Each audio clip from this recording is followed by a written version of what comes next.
نحمده ونصلي على رسوله الكريم اما بعد۔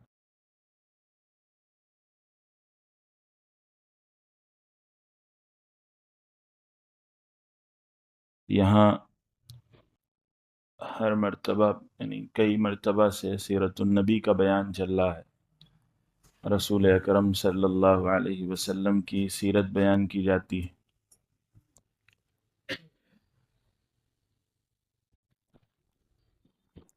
حضور اکرم صلی اللہ علیہ وسلم کی سیرت سننا عبادت ہے، حضور صلی اللہ علیہ وسلم کی سیرت جاننا عبادت ہے۔ اللہ کے رسول صلی اللہ علیہ وسلم سے ہمارا تعلق مضبوط ہونے کا کوئی بھی ذریعہ ہو وہ عبادت ہے۔ ایک بات سمجھنے کی ہے، وہ یہ کہ اللہ کے رسول صلی اللہ علیہ وسلم ہمارے صرف قومی لیڈر نہیں ہیں۔ جیسے دنیا میں اور قوموں کے لیڈرز ہوتے ہیں، ایسے ہی لیڈر نہیں ہے نبی کریم صلی اللہ علیہ وسلم، بلکہ ان سے ہمارا ایمانی رشتہ ہے، دینی رشتہ ہے، اور ایک ایسا رشتہ ہے جو سارے رشتوں سے بڑھ کر ہے۔ اسی لیے حضور پاک صلی اللہ علیہ وسلم نے یہ بات ارشاد فرمائی ہے کہ وہ آدمی مومن نہیں ہو سکتا جس کے دل میں میری محبت تمام محبتوں سے زیادہ نہ ہو جائے۔ ہم لوگوں کو اپنے دلوں کا جائزہ لینا چاہیے، کیا واقعی اسی طرح ہے کہ ہمارے دل میں رسول اکرم صلی اللہ علیہ وسلم کی محبت تمام محبتوں سے زیادہ ہے؟ اگر نہیں ہے تو پیدا کرنے کی کوشش کرنی چاہیے، اور اللہ تعالیٰ کا دین اتنا مشکل نہیں ہے کہ ہم لوگ کوشش کریں اور اللہ پاک عطا نہ کریں، انشاءاللہ آسانی سے مل جائے گی۔ لیکن بہرحال یہ سمجھنا چاہیے کہ نبی کریم صلی اللہ علیہ وسلم سے ہمارا رشتہ عام و معمولی درجے کا نہیں ہے، بلکہ ان کے کچھ حقوق ہیں ہمارے اوپر۔ ان میں کا پہلا حق یہ ہے کہ ان پر ایمان لایا جائے۔ ایمان لانے کا مطلب یہ ہے کہ محمد الرسول اللہ صلی اللہ علیہ وسلم جو کچھ لے کر آئے ہیں اللہ کی طرف سے وہ حق ہے، سچ ہے۔ اس کے علاوہ جو کچھ ہمیں نظر آ رہا ہے صحیح، حضور صلی اللہ علیہ وسلم کے مقابلے میں وہ غلط ہے۔ اللہ کے رسول صلی اللہ علیہ وسلم جو لے کر آئے ہیں اللہ کی طرف سے وہ حق ہے، صحیح ہے، سچ ہے، اور وہ کچھ اپنی طرف سے نہیں کہتے، وہ اللہ کی طرف سے کہتے ہیں۔ انہیں جو دکھایا گیا وہ بھی سچ ہے، انہوں نے جو ہمیں بتلایا وہ بھی سچ ہے۔ اس حیثیت سے جب ہم اپنے ایمانوں کا جائزہ لیں گے تو پتہ چلے گا بہت ساری خواہشات وہ ہیں جو براہ راست ٹکراتی ہیں رسول اکرم صلی اللہ علیہ وسلم کے حکم سے۔ ہماری بہت ساری آرزویں اور تمنائیں ایسی ہیں جو نبی کریم صلی اللہ علیہ وسلم کے حکم سے ٹکراتی ہیں۔ وہ آرزویں اور تمنائیں ہوتے ہوئے ہمارا ایمان نبی کریم صلی اللہ علیہ وسلم پر پورا نہیں ہو سکتا، اس لیے کہ قرآن مجید نے یہ حقیقت بیان فرمائی ہے کہ وہ لوگ جو جی چاہی زندگی گزارتے ہیں، من چاہی زندگی گزارتے ہیں، اللہ تعالیٰ کے حکم کو پس پشت ڈال دیتے ہیں، وہ گویا ایسے ہیں جیسے انہوں نے اپنے نفس کو اپنا معبود بنا لیا ہے۔ افرأیت من اتخذ الہہ ہوا، حضور صلی اللہ علیہ وسلم سے کہا جا رہا ہے کیا آپ نے نہیں دیکھا کہ کچھ لوگوں نے اپنے نفس کو اپنا معبود بنا لیا ہے، یعنی جو جی میں آتا ہے وہ کرتے ہیں۔ نبی کریم صلی اللہ علیہ وسلم کا دین سامنے نہیں ہوتا کہ حضور کا دین اس موقع پر ہم سے کیا چاہتا ہے۔ بہت بڑی تعداد مسلمانوں کی، ہماری اور آپ کی ایسی ہے جس نے ابھی تک یہ صحیح طور پر فیصلہ نہیں کیا ہے کہ ہم جو چیزیں ہمیں اچھی لگ رہی ہیں ان میں تو مانیں گے، جو چیزیں ہمیں اچھی نہیں لگ رہی ان میں بھی نبی کریم علیہ الصلاۃ والسلام کی مانیں گے۔ ابھی یہ فیصلہ نہیں کرا۔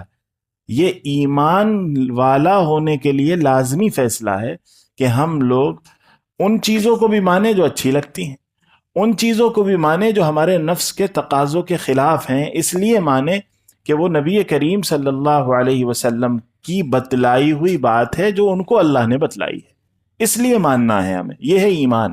دوسری چیز ہے ان کی عظمت ہو دل میں، ایمان کے ساتھ دل میں ان کی عظمت ہو۔ عظمت کا مطلب کیا ہے؟ عظمت کا مطلب یہ ہوتا ہے کہ کسی بڑی ذات کے تئیں ہمارا دل جھکا ہوا ہو. مثلاً کوئی بڑا آدمی، کوئی بڑا عہدیدار اگر ہمارے سامنے آ جائے تو ہمارا آؤ بھاؤ کیسا ہو جاتا ہے، کسی کو بتانے کی ضرورت نہیں پڑتی. لیکن مسلمانوں کی کتنی بڑی تعداد ایسی ہے جو رسول اکرم صلی اللہ علیہ وسلم کا صحیح نام نہیں لے سکتی.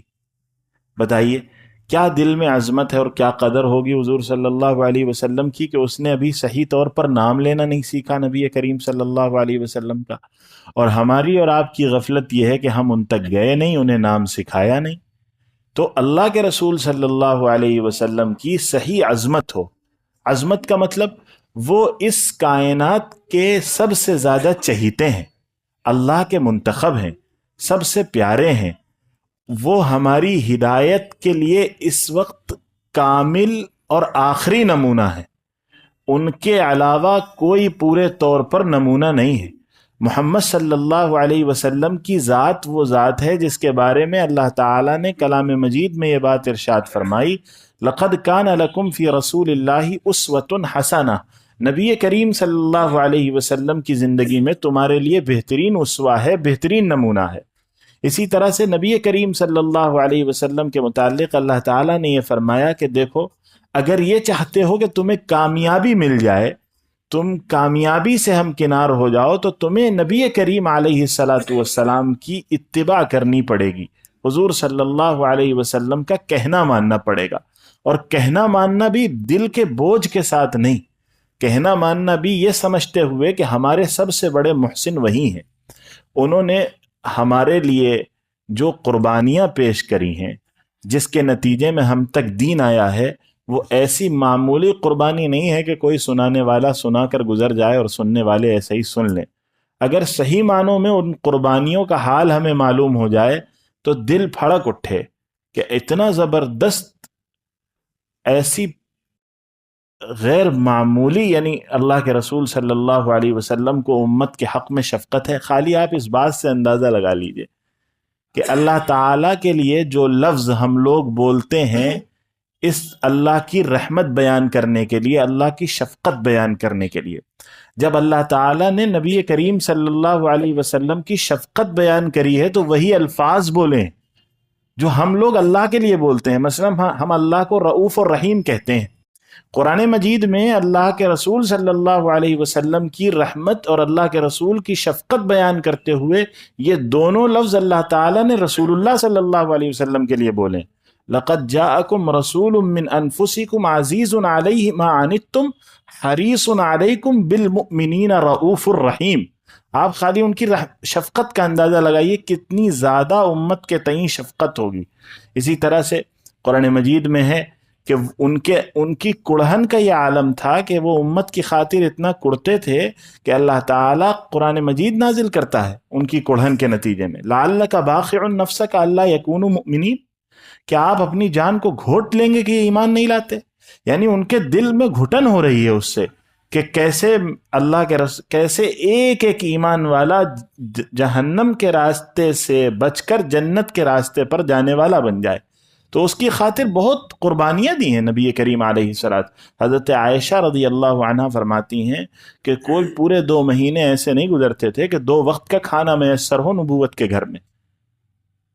تو صحابہ پوچھنے والے نے پوچھا کہ گزارا کیسے ہوتا تھا؟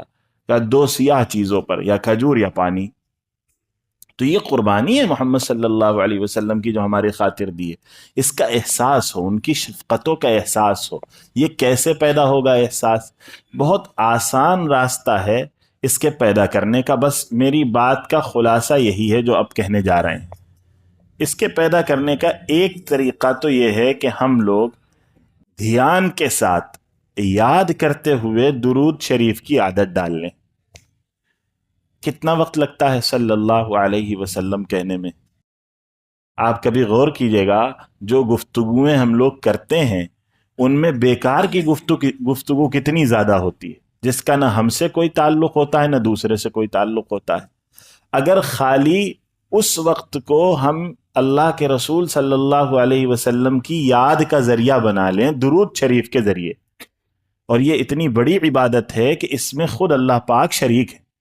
اللہ تعالیٰ نے جس موقع پر ایمان والوں کو حکم دیا ہے کہ درود پڑھو تو خالی یہ نہیں کہا کہ درود پڑھو، بلکہ یوں فرمایا ہے کہ میں اور میرے فرشتے دونوں اس عبادت میں شریک ہیں۔ ان اللہ و ملائکتہ یصلون علی النبی یا ایھا الذین آمنوا صلوا علیہ وسلموا تسلیما، ایمان والو تم بھی نبی کریم صلی اللہ علیہ وسلم پر درود بھیجا کرو۔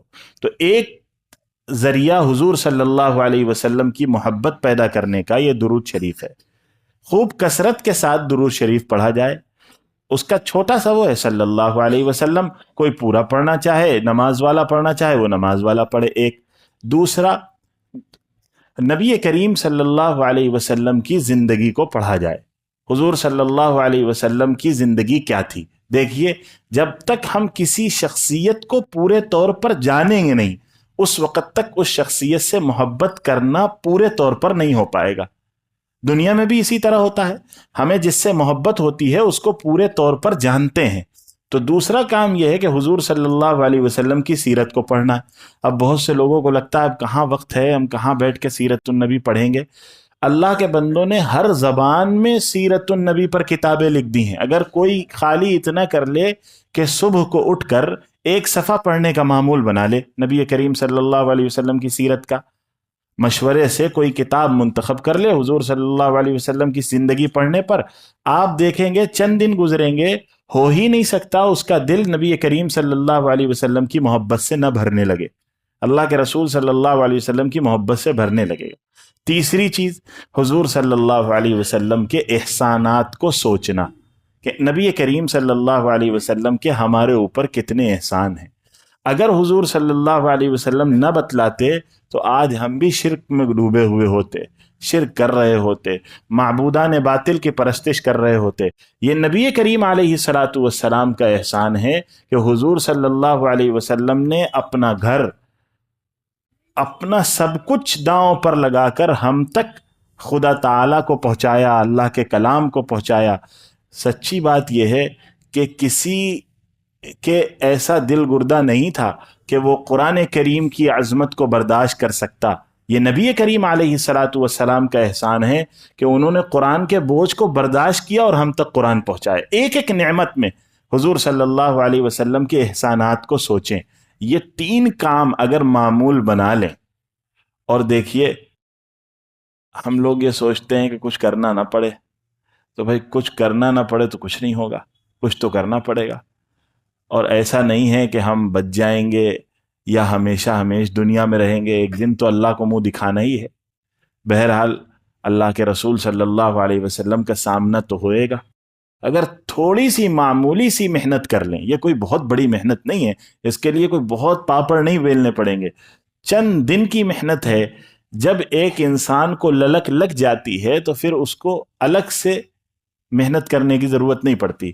جب آپ ہو جائیں گے محمد الرسول اللہ صلی اللہ علیہ وسلم کے پورے طور پر، تو حضور پھر خود اپنا بنا لیں گے، پھر زیادہ محنت کی ضرورت نہیں پڑے گی، وہ چیزیں خود ہی کھینچ لیں گی آپ کو اپنی طرف۔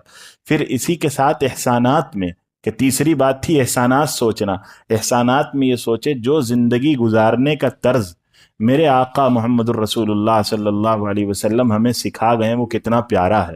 کبھی کبھی سوچا کریے، وضو کا طریقہ، کھانے کا طریقہ، پینے کا طریقہ، ماں باپ سے گفتگو کا طریقہ، گھر میں رہنے کا سلیقہ، جو کچھ محمد الرسول اللہ صلی اللہ علیہ وسلم سکھا گئے ہیں وہ اتنا پیارا ہے کہ اس کی ایک ایک چیز پر انسان پوری زندگی قربان کر سکتا ہے۔ پھر چاہے جائے کہ پوری زندگی حضور صلی اللہ علیہ وسلم کی کسی کے سامنے ہو تو اسے کیا کچھ ملے گا، اس کا اندازہ بھی نہیں لگا سکتا کہ اس کو کتنا کچھ مل جائے گا۔ اللہ کے رسول صلی اللہ علیہ وسلم سے اللہ تعالیٰ نے یہ بات فرمائی تھی، دیکھیے جب تک آپ ان میں رہیں گے ہم ان کو عذاب نہیں دیں گے۔ یہ بات قرآن مجید میں مذکور ہے، جب تک آپ ان میں رہیں گے ہم ان کو عذاب نہیں دیں گے۔ وَمَا كَانَ اللَّهُ لِيُعَذِّبَهُمْ وَأَنْتَ فِيهِمْ، آپ ان میں ہیں، ان پر عذاب نہیں آئے، حالانکہ وہ لوگ عذاب مانگ رہے تھے اللہ سے، کہہ رہے تھے اللہ پتھر برسا دیجئے۔ قرآن مجید میں یہ واقعہ مذکور ہے۔ اس موقع پہ فرمایا چونکہ آپ ان میں موجود ہیں اس لیے عذاب نہیں آئے گا۔ مفسرین کہتے ہیں اب نبی کریم صلی اللہ علیہ وسلم چونکہ چلے گئے فزیکلی، اس لیے اب حضور صلی اللہ علیہ وسلم کی سنتیں اگر زندگیوں میں رہیں گی تو عذاب نہیں آئے گا۔ اگر کسی کو عذاب سے بچنا ہے تو اس کو یہ راستہ اختیار کرنا پڑے گا، یعنی محمد صلی اللہ علیہ وسلم کی محبت کا راستہ۔ اللہ تعالی ہمارے اندر بھی محبت پیدا فرمائے، آپ دوستوں کے اندر بھی محبت کو پیدا فرمائے۔ وآخر دعوانا ان الحمد للہ رب العالمین۔